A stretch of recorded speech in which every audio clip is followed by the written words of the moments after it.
जी बलोच आहियूं हाजी गुल मोहम्मद गोत बलोच में वेठा आहियूं। उतां निकितासीं असीं जो उस्मान शाह शहर ते अचूं कमु हो असांखे। हिते आयासीं तेबा पेट्रोल पंप से मोटरसाइकिल के पेट्रोल भराइण में हुआसीं। SHO साहब उमर सां SHO साहब आयो गॾु पाण वाहिद गांगुलो वेठो, ॿियो हिकिड़ो सिपाही वेठल हो। मूंखे चई हल थाणे ते, मूं चयो छा मसइलो आहे सर? चए न हल थाणे ते। वियासीं थाणे पोइ जुमन मला SHO साहब चई त वॾे मुंशी खे चई 2 किलो चर्स घुराए हिननि खे चालान कर।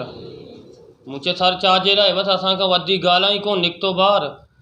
पोइ हल 10-15 मिंट गुज़री विया। वाहिद गांगुलो मूंखे चई त 2 लख रुपया SHO साहब थो घुरे। मूं चयो छाजो थो घुरे? असां त अहिड़ा ॾुआरी कोन आहियूं, साफ़ माण्हू आहियूं, असां त को कमु कोन था कयूं। पोइ मूंखे हलंदे हलंदे 10-15 मिंट गुज़री विया। पोइ चई 50,000 खणी अच त तोखे जॾहिं त ॾियूं।